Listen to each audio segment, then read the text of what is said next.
Massachusetts is a state full of natural beauty and resources.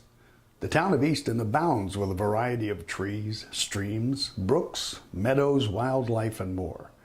But, as with much of the rest of the country, Easton's natural beauty was being swallowed up by progress.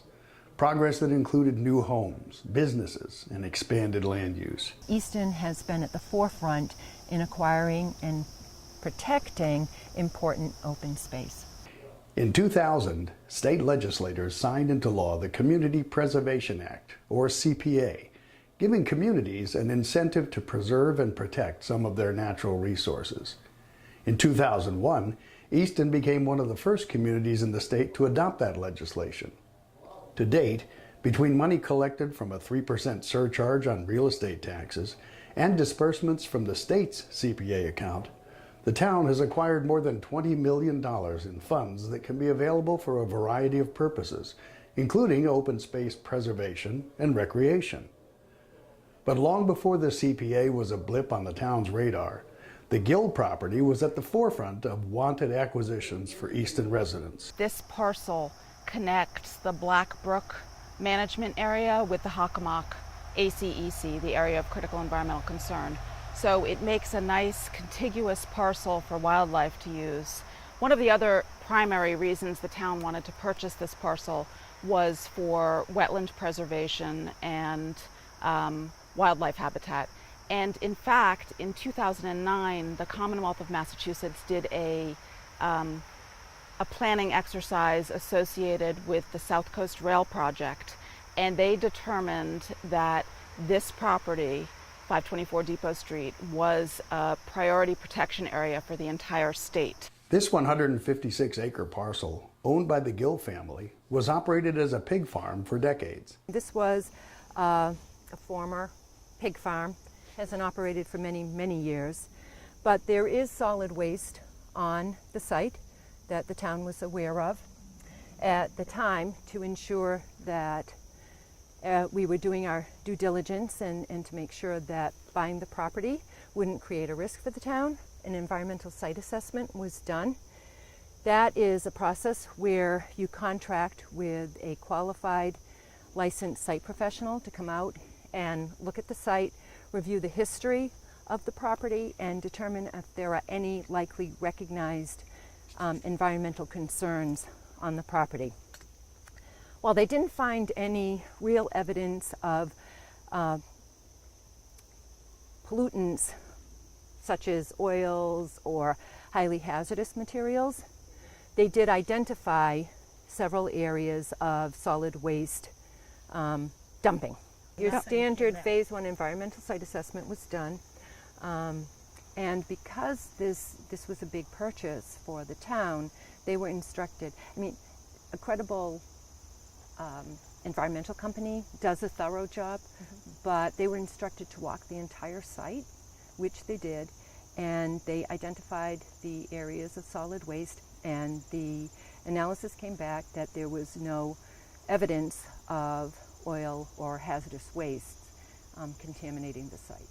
Or metals or anything. It was every level that they tested was below reportable concentrations, and in fact, the vast majority of them were lower than traditional background levels for the state of Massachusetts. I agree with everything they said about the environmental testing. There was nothing found here that they said was a concern at all. After the town was notified that the property was for sale, town meeting voters approved spending nearly $5.5 million of CPA funds to make the purchase at a town meeting in 2014. Most people understood the property was owned by Mr. Gill.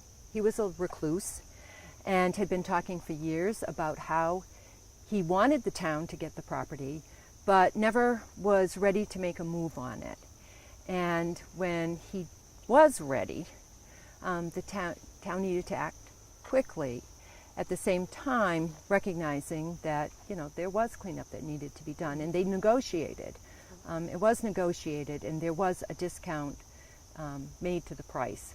It didn't cover what the full cost would be. It covered cleaning up the front area, right? That discount. It would be great to clean it up, and when and if we have the money or the ability to do it without money through volunteers or whatever, we will, but there's no rush, because as you can see from walking down the trail and down this path, it's not in your way.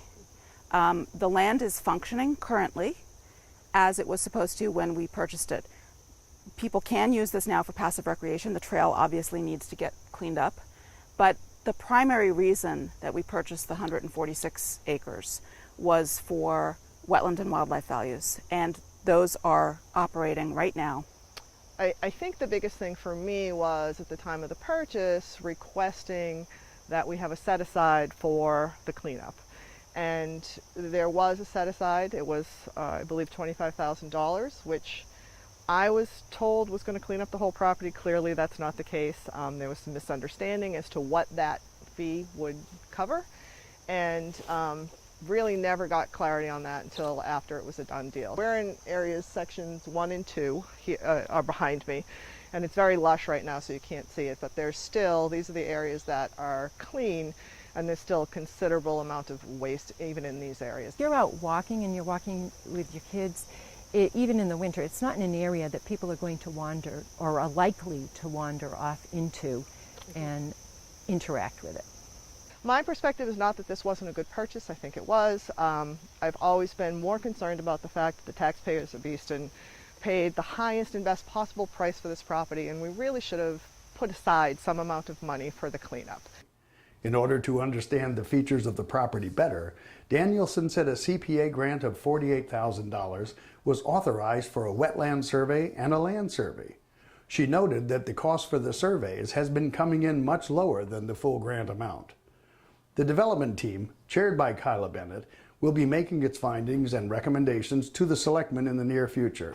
It's 156 acres, and 10 acres on the Depot Street side is reserved for possible municipal use, a building or whatever. Another 30 acres approximately was reserved for ball fields, should it be feasible. So in the 524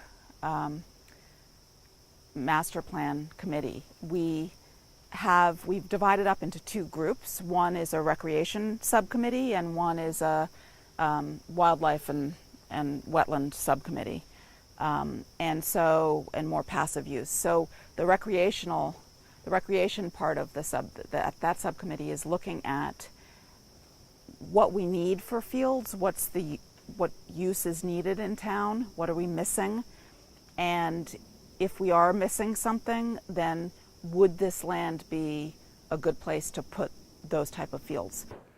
Perhaps 2019 will be the year that Easton can take advantage of what the Gill property has to offer.